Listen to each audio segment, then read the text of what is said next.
You sent the message, and now you're waiting. Maybe it's been an hour. Maybe it's been 3 days. Maybe you keep checking your phone, picking it up, setting it down, telling yourself it doesn't matter. But you check again. You're waiting for their reply to tell you that you matter. Not in those words, of course. You're waiting for them to say something kind, something warm, something that shows they were thinking of you too. You're waiting for proof that you exist in their world the way they exist in yours. And in this waiting, there's a quiet tension, a tightness in the chest, a restlessness that won't settle. You try to distract yourself, but the phone is always there, silent, and the silence feels like an answer. You tell yourself it's fine, they're busy, they'll respond when they can. But underneath that calm voice is another one, softer, more desperate.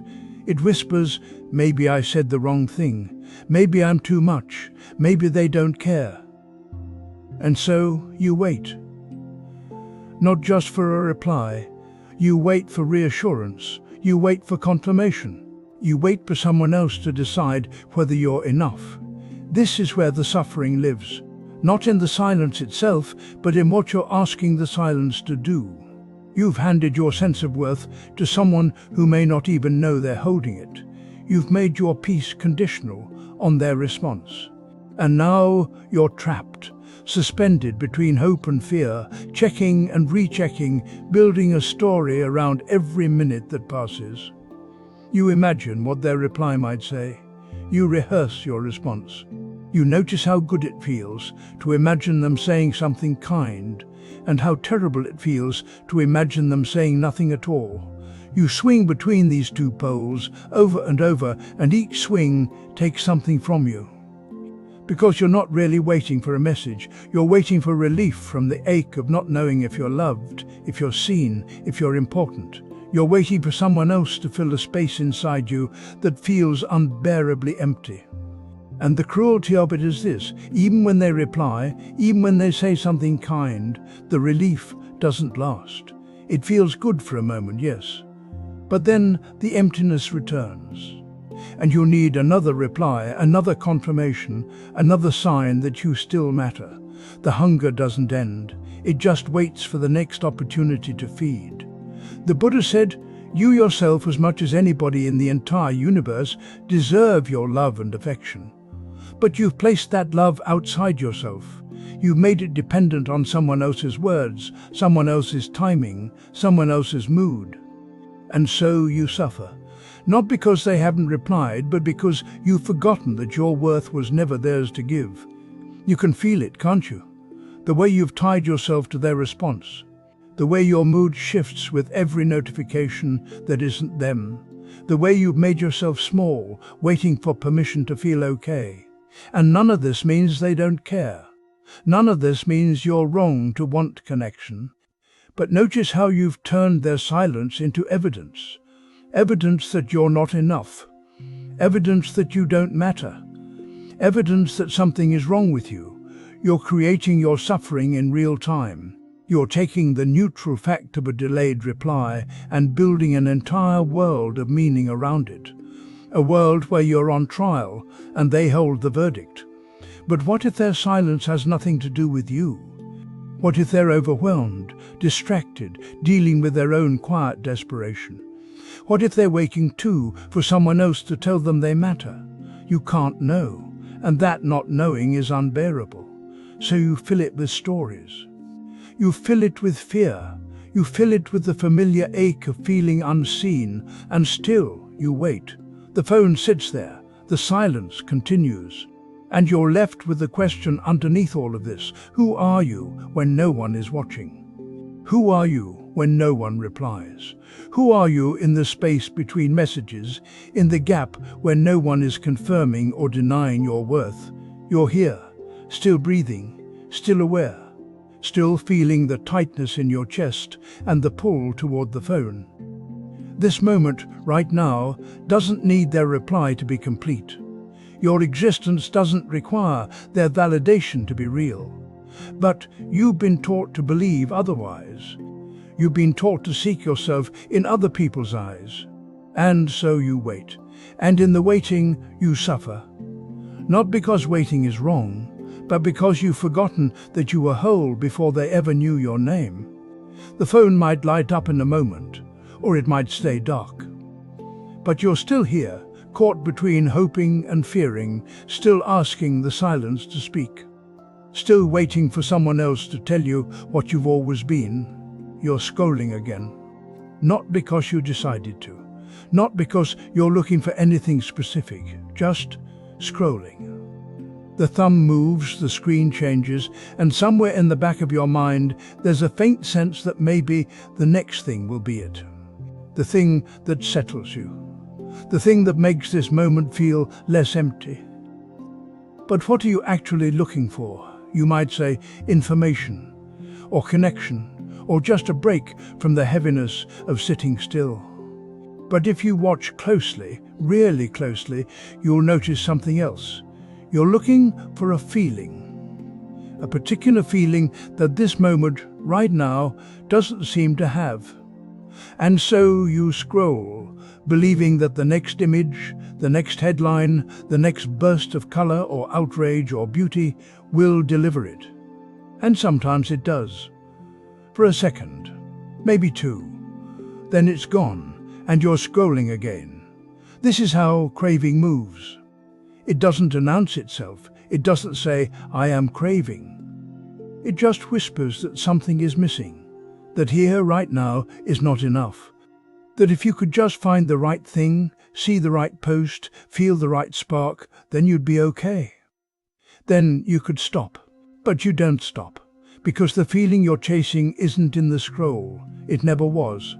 What you're really looking for is relief from the discomfort of being here, the restlessness, the quiet ache of not knowing what to do with yourself, the strange, low-level anxiety that hums beneath everything when there's nothing to distract you from it. And the scroll promises to take that away. Except it doesn't. It just covers it, briefly. And when the cover lifts, the discomfort is still there, maybe even louder now, because you've been avoiding it. So you scroll again and again. Not because you're weak, not because you lack discipline, but because this is what craving does. It convinces you that satisfaction is just one more swipe away. It's not. You've already scrolled past 100 things that promise something, 1,000. How many of them do you even remember? How many actually gave you what you thought they would? And yet here you are, still searching, still hoping that this time will be different. The Buddha said, the root of suffering is attachment. Not attachment to things, but to the belief that things will complete you. What if the scroll isn't the problem? What if the problem is the belief that this moment, as it is, isn't enough? That you need something more, something else, something other than the quiet, ordinary fact of being here, breathing, alive, with nothing happening. Because that's what you're running from, isn't it? The nothingness, the stillness, the absence of stimulation. It feels like lack, like boredom, like a void that needs to be filled. And so you fill it with content, with noise, with the endless stream of other people's lives, other people's thoughts, other people's curated moments of beauty or chaos or meaning. But their moments aren't yours, and no amount of witnessing them will make this moment feel less empty. Because the emptiness isn't a problem to solve, it's just space, openness, the natural state of a mind that isn't grasping. But grasping feels safer, doesn't it? It feels like doing something, like moving towards something, even if that something is nowhere. You can feel it if you stop for just a second. The pull, the urge, the subtle discomfort that says, pick up the phone, open the app, just check. And underneath that urge is a belief that relief is out there, that satisfaction is somewhere else, that this moment, without decoration, without distraction, without something to consume, is not enough. And maybe it's not. Maybe this moment is uncomfortable. Maybe it's boring. Maybe it's heavy with things you don't want to feel. But scrolling doesn't change that. It just delays it. And in the delaying, you lose something. Not time exactly, but presence. The ability to simply be here without needing here to be different. What if you stopped? Not forever, just for a breath. What would happen? Would the discomfort swallow you, or would it just be there, passing like everything else, like every post you've ever scrolled past, like every feeling you've ever tried to escape? Nothing you're looking for in the scroll is permanent. Nothing there will stay. And nothing there will fill what feels empty, because the emptiness isn't a hole. It's just a space where craving lives. The space where you keep reaching for what isn't here, instead of resting in what is. You're here now, right now. Without the scroll, you're still here, still breathing, still aware, still alive in this moment that doesn't need to be anything other than what it is. And maybe that's what you've been looking for all along, not something more, just permission to stop searching. You're doing it again, aren't you?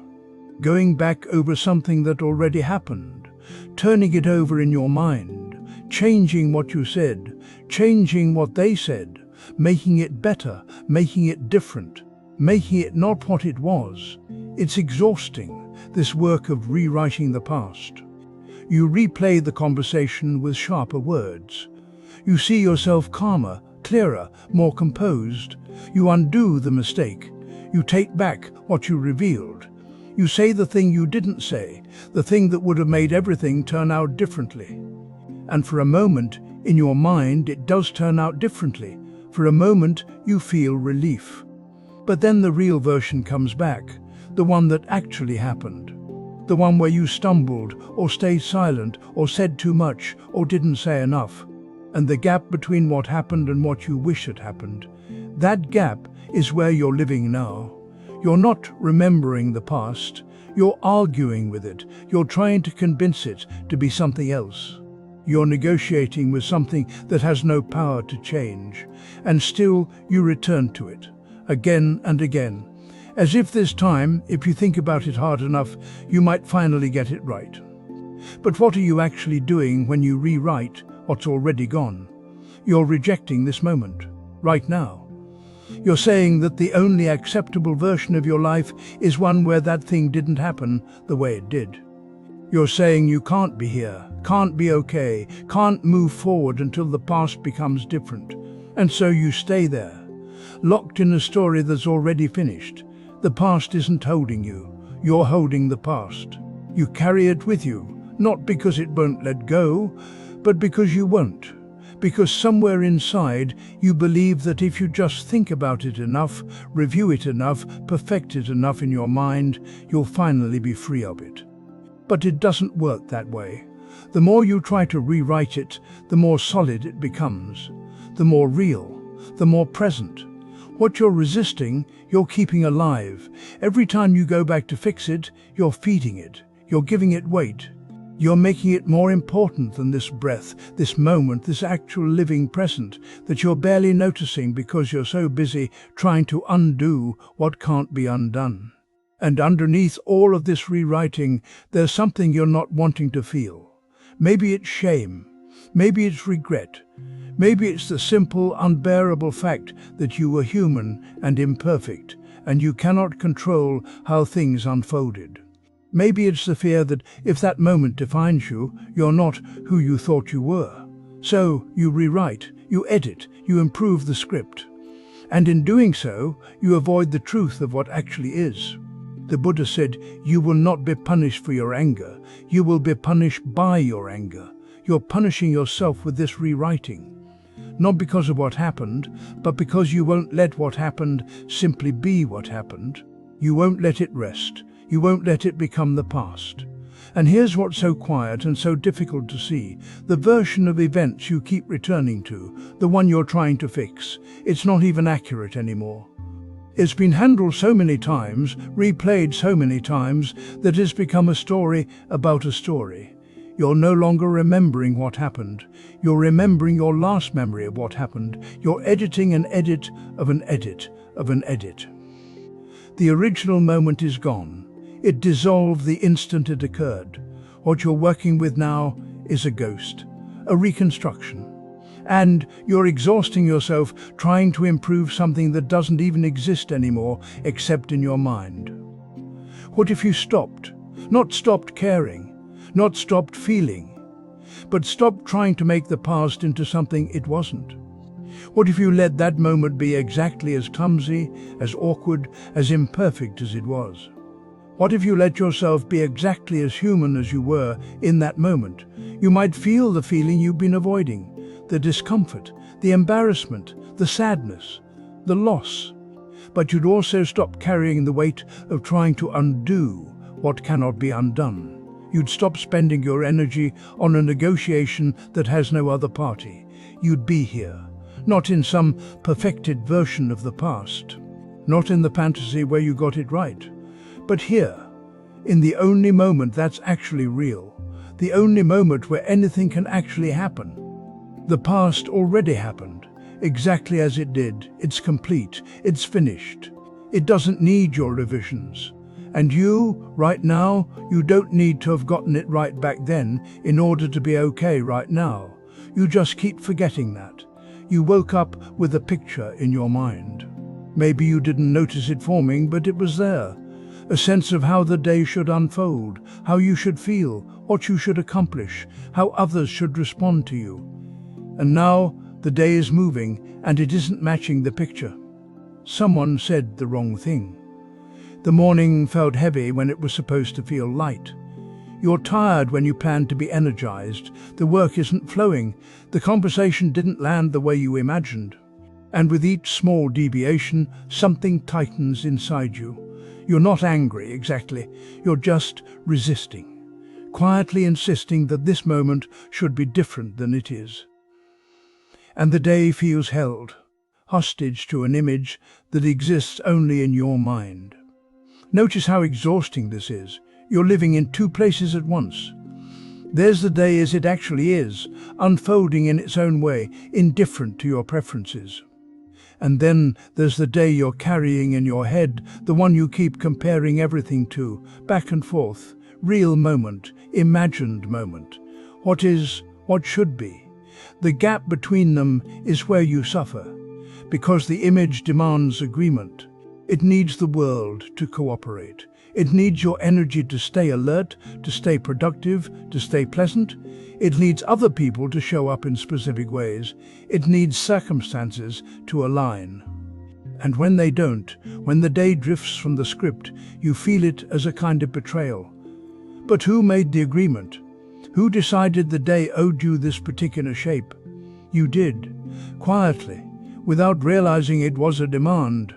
And now you're spending your energy trying to bend what is into what you wanted, trying to fix your mood, trying to salvage the plan, trying to get back to the image, as if the image were more real than this moment. But it isn't. The image is just thought. It's already gone. It was never here to begin with. What's here is this, just this, the actual texture of now. The tiredness, the disappointment, the slight irritation, the way the light looks, the sound of your own breathing, the feeling of wanting something different. And when you stop trying to make the day match the picture, even for a moment, something shifts, not because the day changes, but because you stop dividing your attention. You stop living in comparison. You stop holding the present moment hostage to a thought about how it should feel. The Zen teacher Shunryu Suzuki said, "The most important point is to accept yourself and stand on your 2 feet. Not the self you imagined you'd be today, not the day you thought you deserved, just this, as it is, as you are." And maybe you notice that the image keeps returning. It doesn't disappear just because you see it. It comes back with its quiet insistence. But I wanted today to feel different. I needed it to go better. I can't just accept this. And that's suffering too. The belief that acceptance means defeat, that letting go of the image means letting go of yourself. But it's the opposite. Holding on to the image is what fragments you.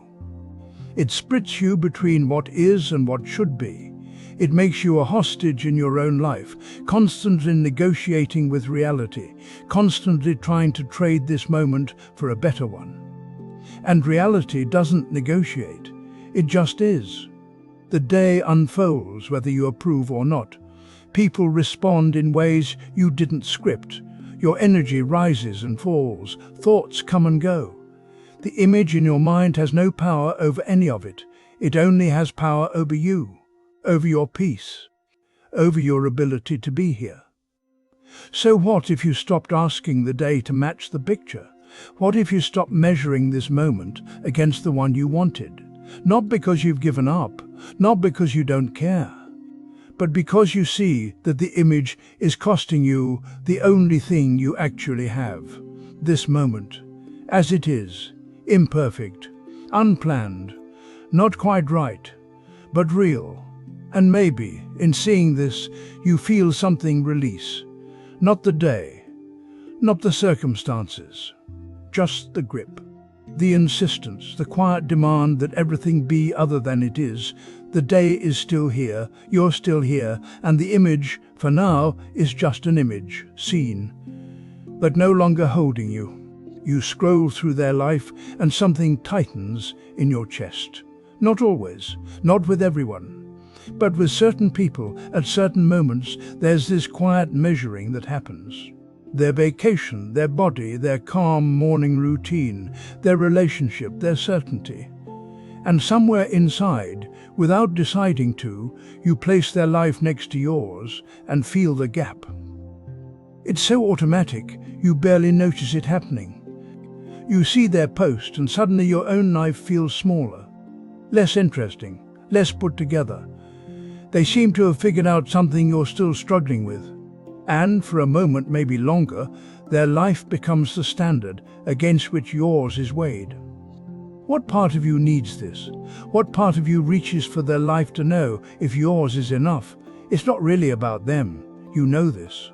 It's not even about what they have. It's about the uncertainty you carry, the quiet fear that maybe you're not doing it right, that maybe you're falling behind.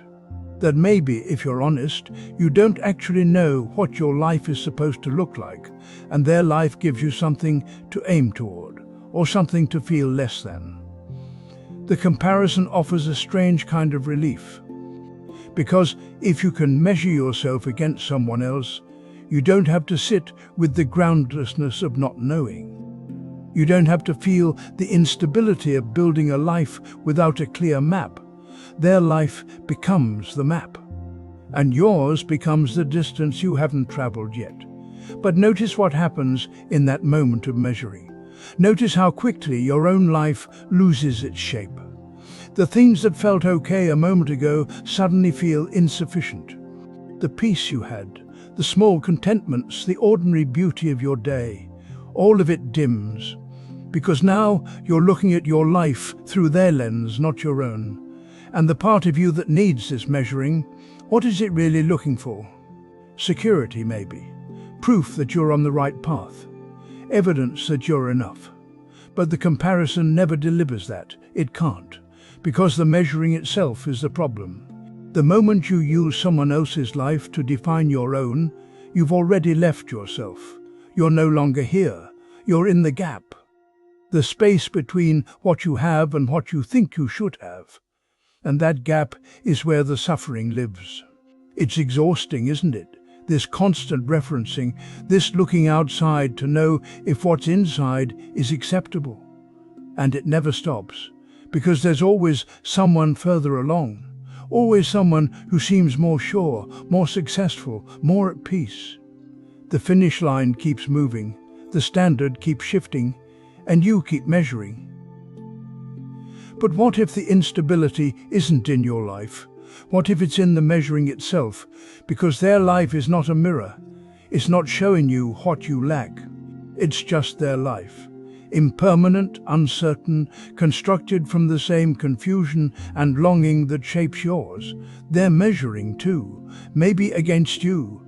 Maybe against someone else. Everyone is building on shifting ground, pretending the ground is solid. The Buddha said, "Do not compare yourself to others." You will become vain or bitter, for always there will be greater and lesser persons than yourself. And still you compare.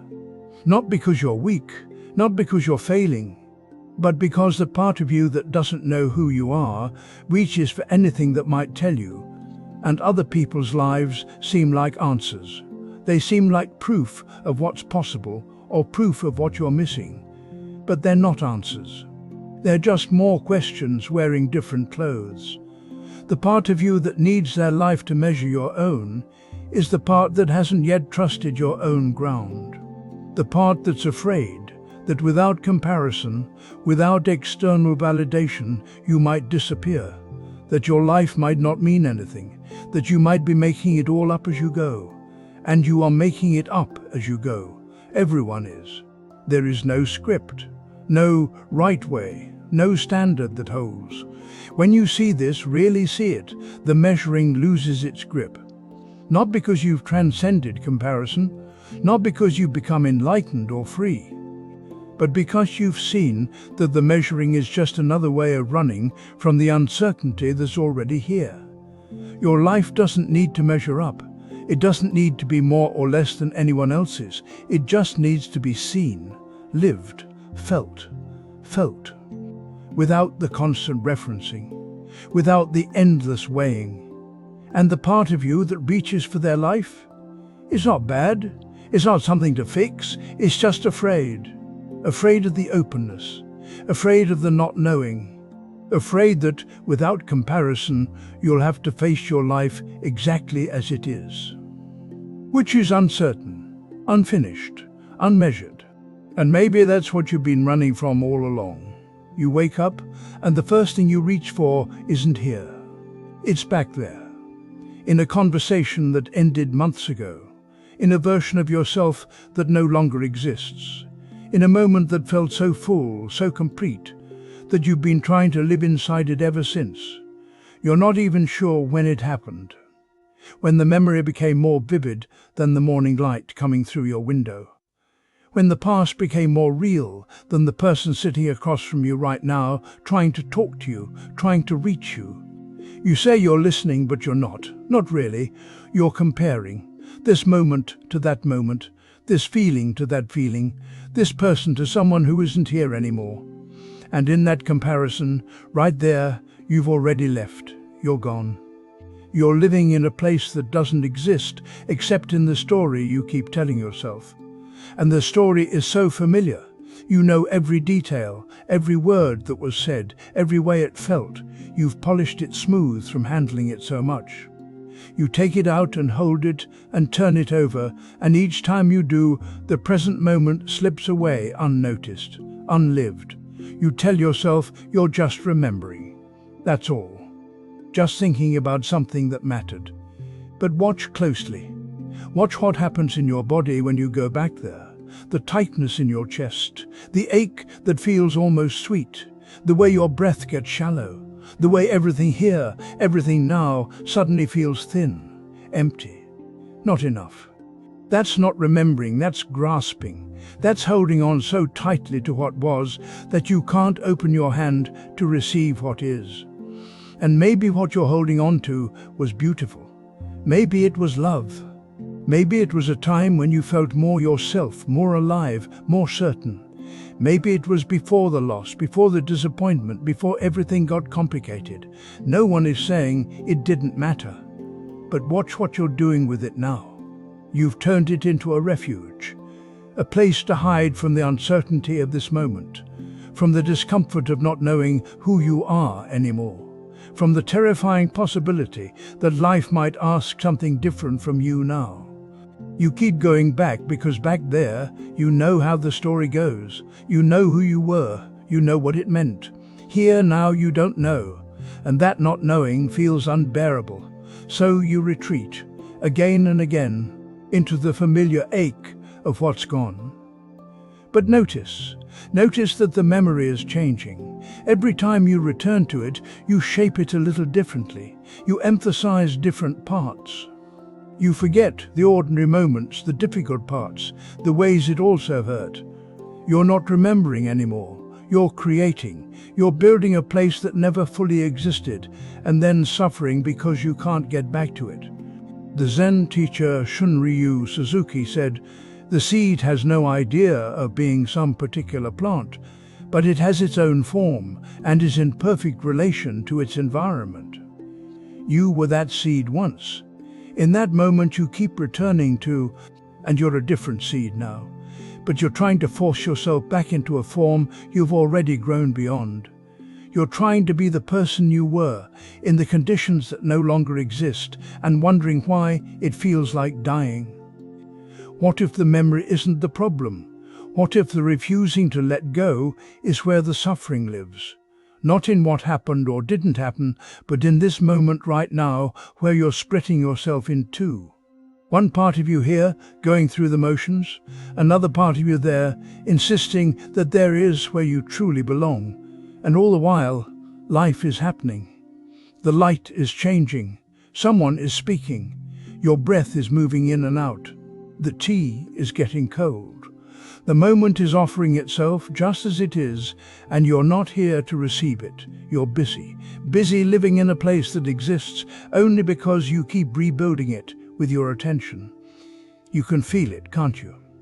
The exhaustion of maintaining two worlds, the loneliness of being half present, the quiet grief of watching your life happen at a distance like you're observing it through glass. And still you hold on.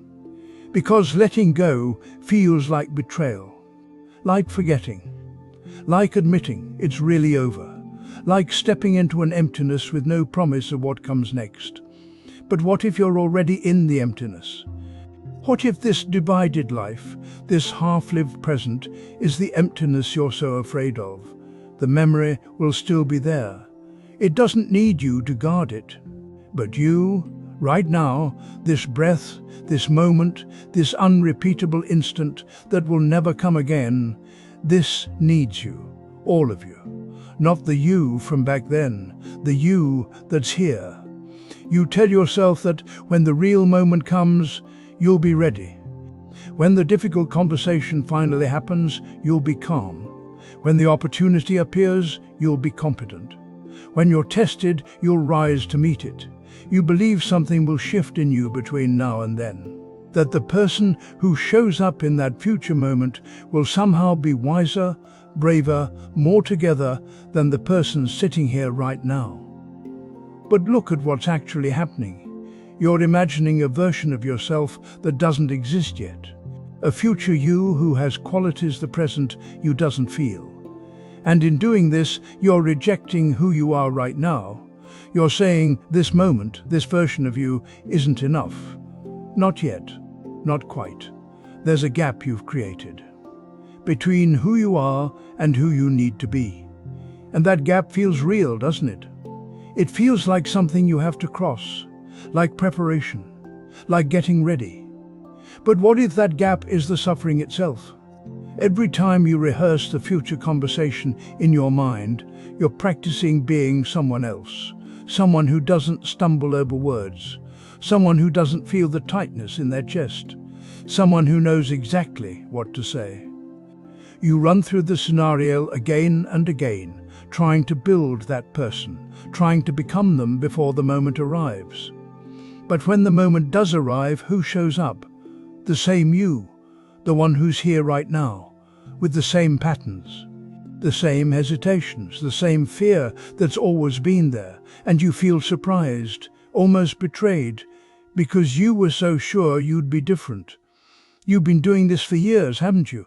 Believing that next time will be different, that you'll handle it better, that you'll finally be the person you've been trying to become.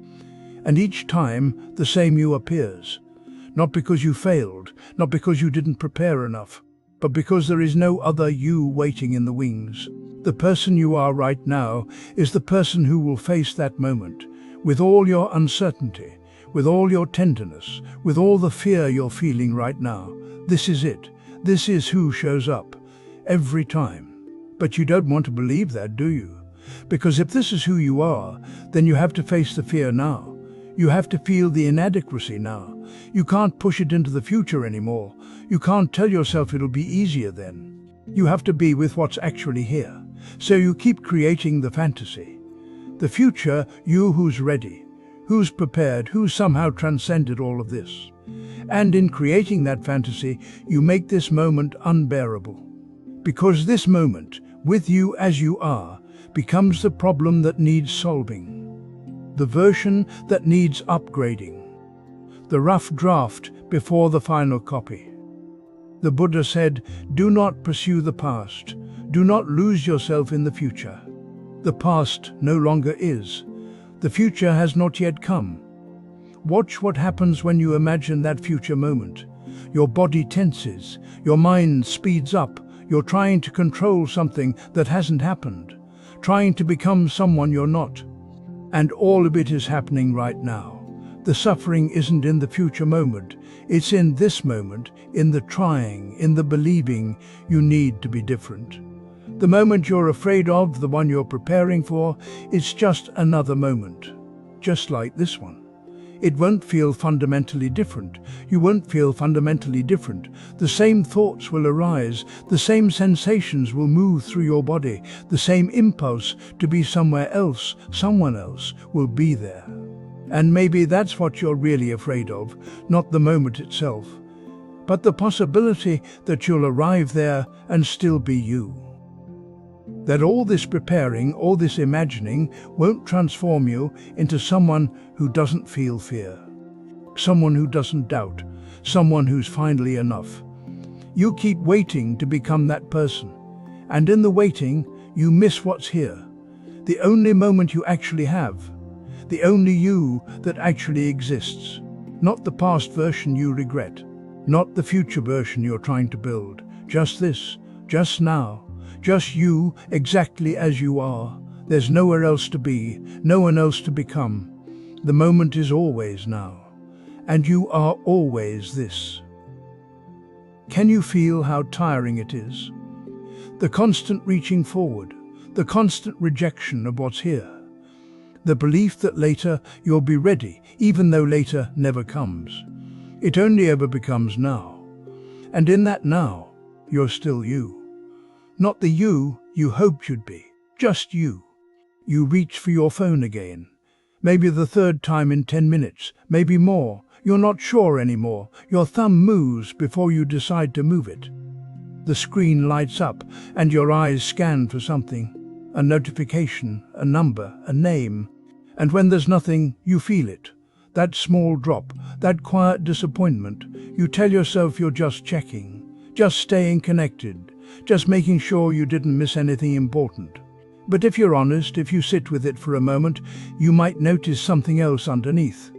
You're not just looking for a message, you're looking for proof. Proof that you matter. Proof that someone thought of you. Proof that you exist in someone else's mind. Because when the screen is empty, it's not just that no one wrote, it's that you weren't thought of. And if you weren't thought of, then maybe you don't quite exist in the way you need to. Maybe you become a little less real, a little less solid, a little less here. This is the strange thing about how we live now. We've handed our existence over to other people's attention. We've made our sense of being real dependent on whether someone else confirms it. A like, a comment, a text that says your name. These small signals that say, you are here, you are seen, you are not alone. And so you check again, not because you expect anything, but because the not knowing is unbearable. The silence feels like erasure, and the checking itself, that small gesture, gives you something to do with the anxiety of maybe not mattering at all. You can feel it, can't you? That restlessness, that pull. It's not hunger, it's not boredom, it's something closer to fear. The fear that if you're not being noticed, you're disappearing. That your existence needs to be confirmed from the outside again and again, or it starts to fade. But here's what's happening. Every time you check, you're teaching yourself that you can't be trusted to know you exist. You're teaching yourself that your presence here, in this room, in this moment, in this body, is not enough. That you need someone else to tell you that you're real. And the craving grows. because it's never satisfied. One message comes, and for a moment you feel solid again, seen, real. But it doesn't last. It can't last, because you've made your existence dependent on something outside of you, something you can't control, something that changes and shifts and disappears. The Buddha said, you yourself, as much as anybody in the entire universe, deserve your love and affection. But you're not giving yourself that. You're waiting for it to come from somewhere else. From a screen, from a stranger, from anyone but you. And so the phone becomes a mirror, but it's a mirror that only works when someone else looks into it with you. When it's empty, you feel empty. When it lights up, you feel lit up. You've forgotten that you were here all along, breathing, thinking, feeling, existing, whether anyone notices or not. This is the suffering, not the phone itself, not the people who don't write, but the belief that you need their confirmation to be real, that you are somehow incomplete without their attention, that your existence is negotiable, conditional, up for debate. And it's exhausting, isn't it? This constant checking. This constant need, because you can never check enough. There's always one more time, one more refresh, one more scan of the screen, just in case, just to be sure, just to feel real for another few minutes. But the truth is, you exist whether the message comes or not. You exist in the silence. You exist in the waiting. You exist in the disappointment. You exist right now, reading these words, feeling whatever you're feeling, being exactly who you are. The phone doesn't give you existence. It only gives you a story about existence. A story that says you're only here when someone else says so, and you've believed it. You've believed it so deeply that you've forgotten how to feel your own presence without permission. So maybe the question isn't whether you'll get a message. Maybe the question is whether you can sit here right now without checking, without needing proof, without needing confirmation, just here, just breathing, just being. Not because you fixed anything, not because you've become enlightened or free, but because you've seen it. You've seen how the craving works, how it promises relief and delivers only more hunger, how it makes you small and dependent and always waiting. And in the seeing, something loosens, not forever, not permanently, but for now, for this moment. You're here, you exist. The phone is silent, and still you remain. You expected them to see it in your eyes. You expected them to notice the silence that stretched a little too long, the way you withdrew just slightly, the careful way you said you were fine. You expected them to know what you needed without you ever having to say the words out loud. And maybe you're still carrying that now, the weight of all those unspoken things. The disappointment that they didn't read your mind, didn't sense your hurt, didn't understand what should have been obvious. But was it obvious? You built an entire story in your mind about what they should have known. You rehearsed conversations that never happened. You imagined them understanding, apologizing, reaching out in exactly the right way. And when they didn't, when they just continued on as if nothing was wrong, something inside you closed a little more. The suffering isn't in what they didn't say. It's in what you expected them to know without you ever speaking it. You can feel it, can't you? That tightness in your chest when you remember. The way you held back your words, testing them, waiting to see if they cared enough to ask, waiting to see if they loved you enough to notice.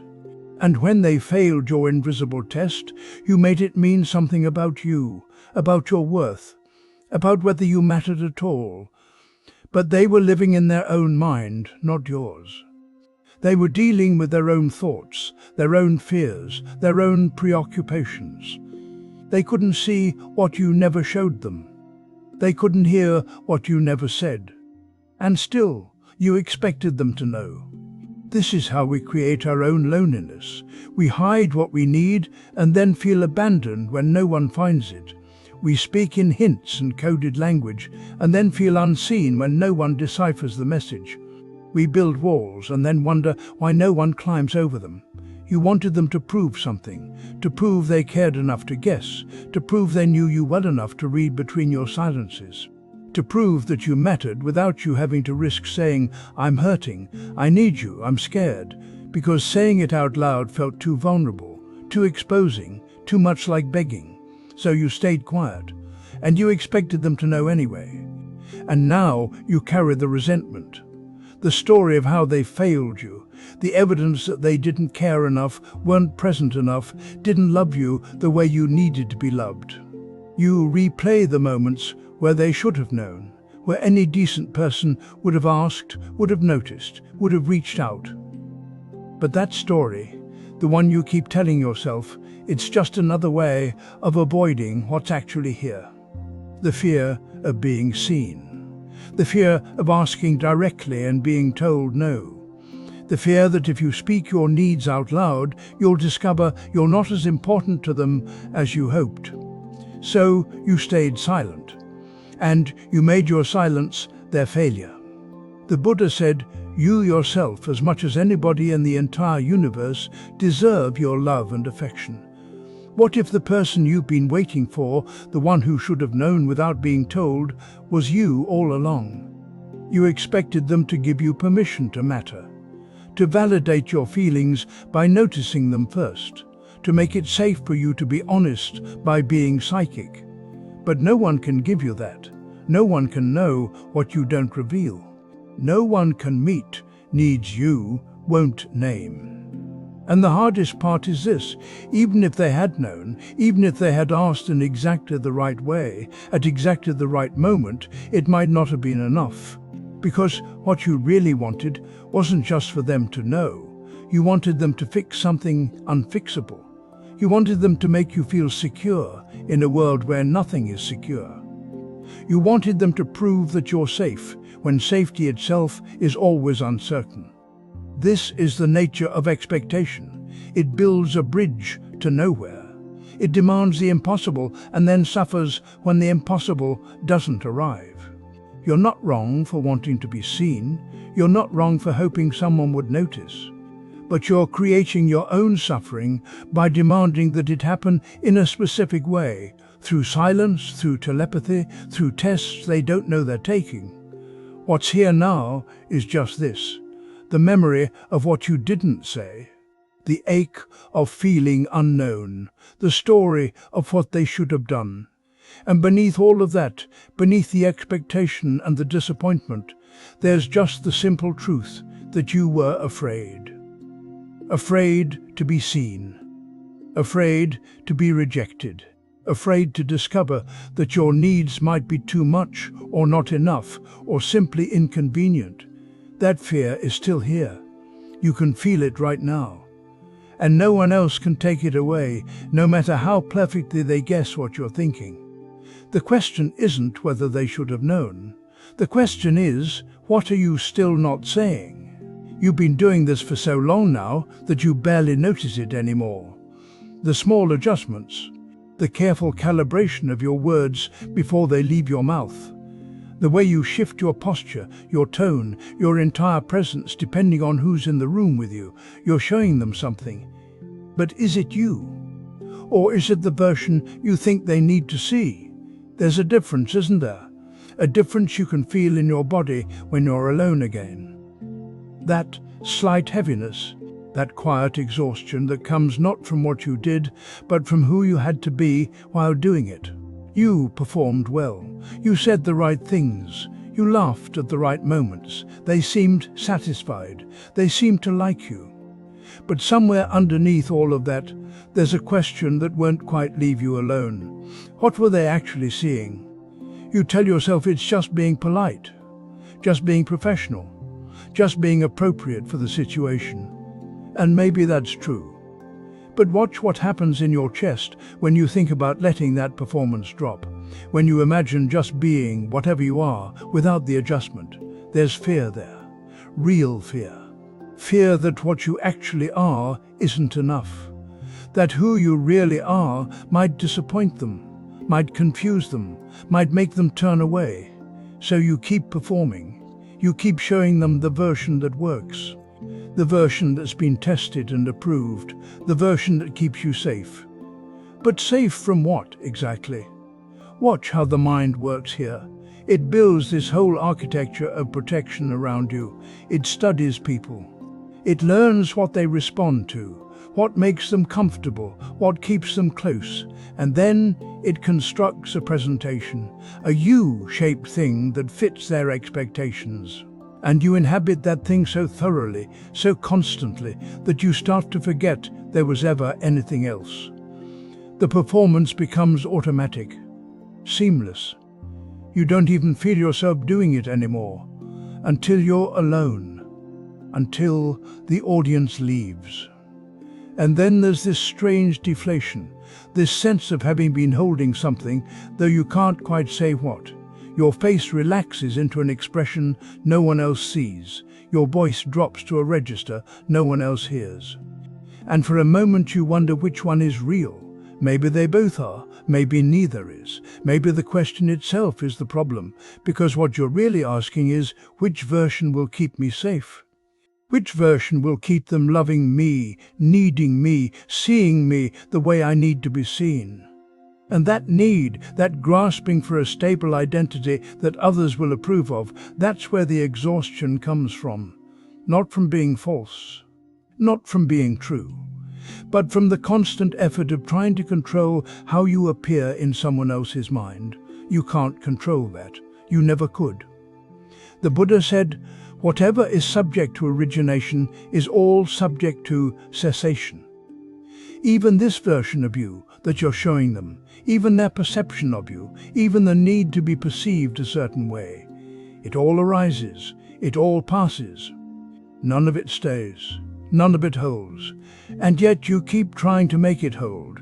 You keep trying to build something solid out of these shifting impressions, these momentary performances.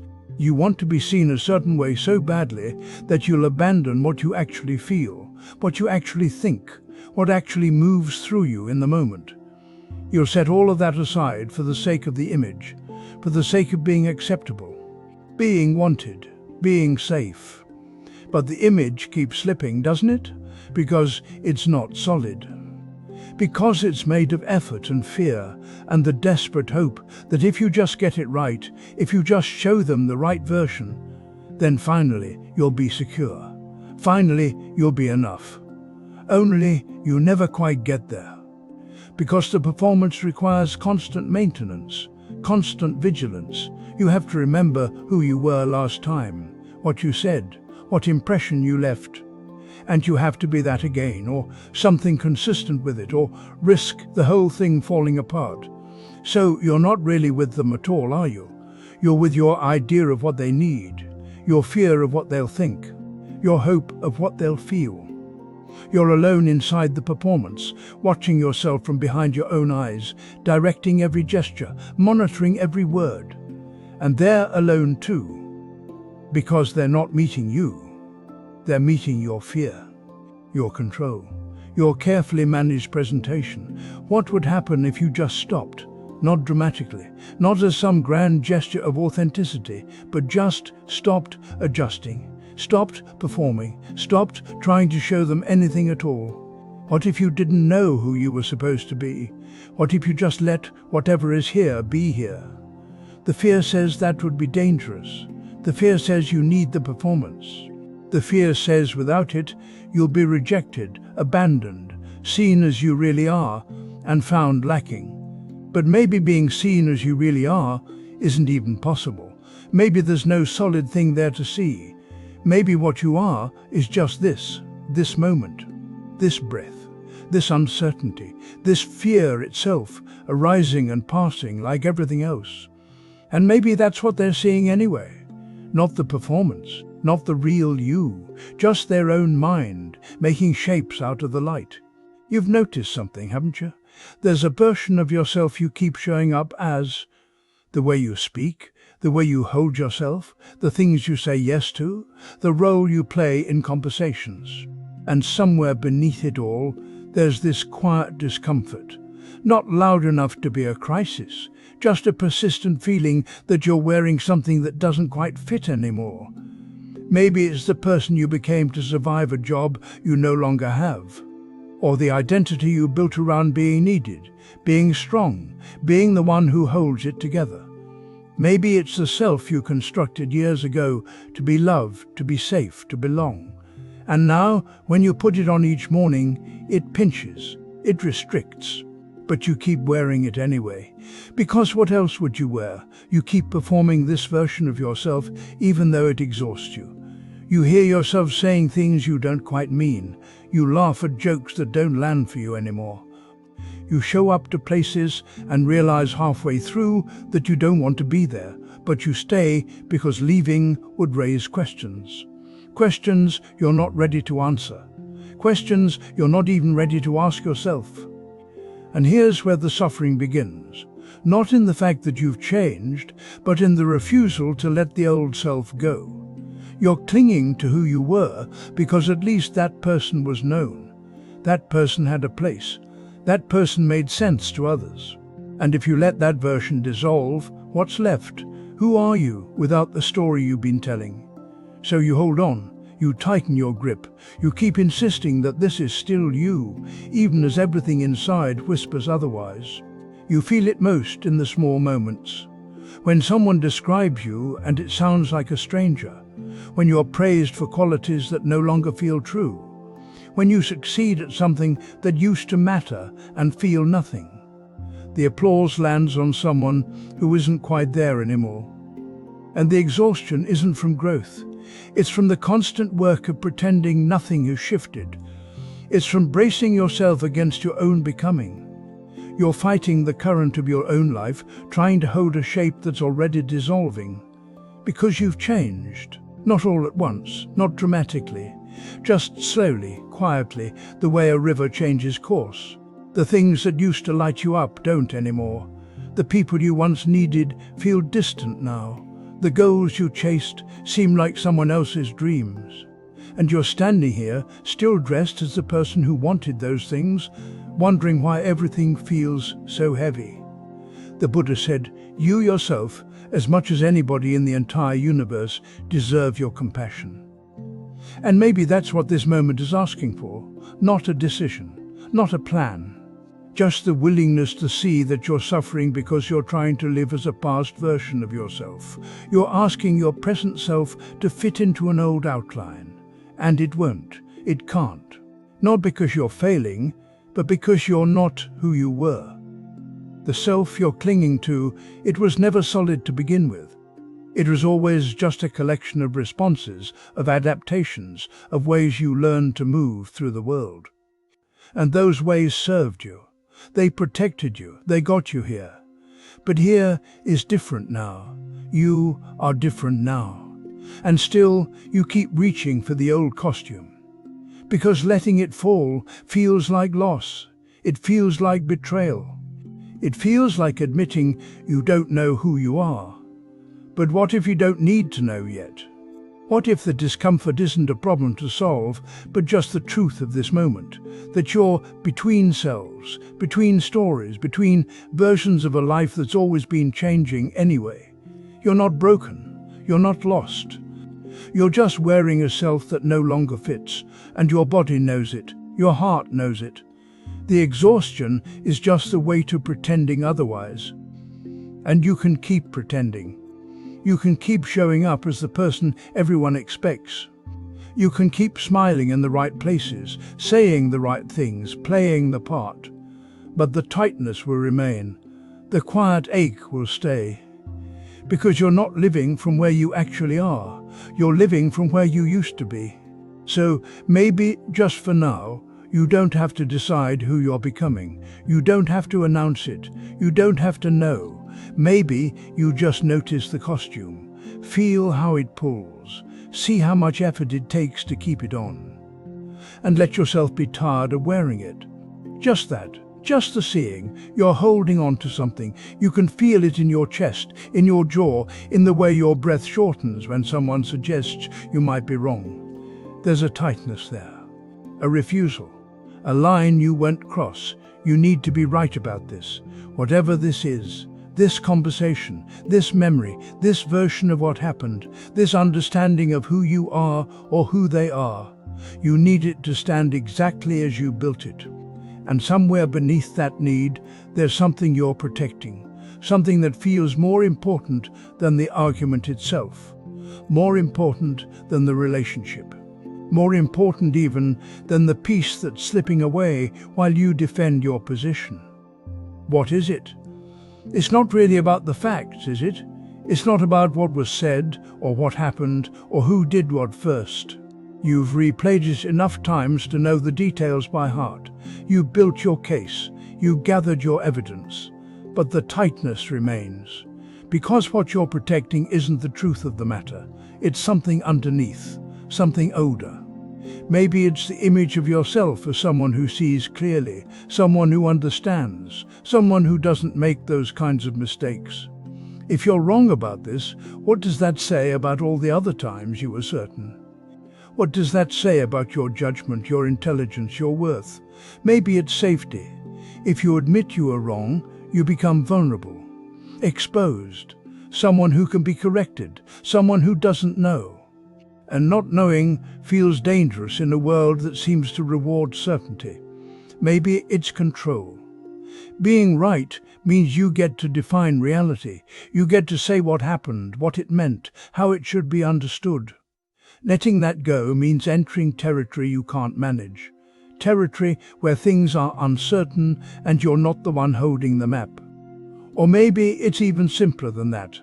Maybe you're protecting yourself from the feeling of being wrong, that hot shame, that smallness, that sense of having failed some invisible test you've been taking your whole life. So you hold the line, you repeat your points, you find new angles, you wait for them to see it. And the peace that was here just moments ago, that ease, that openness, it drains away. And still you hold on. Because whatever you're protecting feels more valuable than peace. In this moment, it does. The identity you're defending, the safety you're maintaining, the control you're preserving, it feels essential, non-negotiable. But here's what's happening. The thing you're protecting, it's not solid, it's not permanent, it's a story. A collection of thoughts about who you are and how you need to be seen. And that story needs constant defense, constant reinforcement. It needs you to be right again and again to prove it's real. The Buddha said you only lose what you cling to, and you can feel it, can't you? The losing. Not because someone is taking anything from you, but because the very act of clinging creates the loss. The tighter you hold on to being right, the more peace slips through your fingers. The more you defend this version of yourself, the smaller and more rigid you become. The person you're arguing with, they're fading into the background. The relationship, the connection, the possibility of understanding, it's all becoming secondary to this need, this protection. And what you're left with is the thing you're defending and the exhaustion of defending it. And still, the question sits there, quiet and patient. What am I protecting that's worth more than this peace? Not as an accusation, not as something to figure out so you can fix it, just as something to see. Because maybe nothing is worth more than peace. Maybe that's what's being revealed here. Not that you're bad for needing to be right, not that you should let go and surrender and be the bigger person, but simply that this mechanism, this protection, it costs something. It always costs something, and you're the one paying. You can feel the weight of it, the way it lives in your body, the way it narrows your world down to this single point of defense, the way it makes everything else, everyone else, into a potential threat to the thing you're protecting. What if the thing you're protecting isn't actually you? What if it's just a thought about you? A story that feels true because you've told it so many times. You don't have to answer that now. You don't have to let go or change or become someone who doesn't care about being right. Just notice what it feels like to hold on, Notice what it costs. Notice how the need to be right creates its own kind of suffering, its own quiet desperation. And notice that peace is still here, waiting, not as a reward for surrendering, not as something you earn by being wrong instead of right, but as what remains when the protecting stops.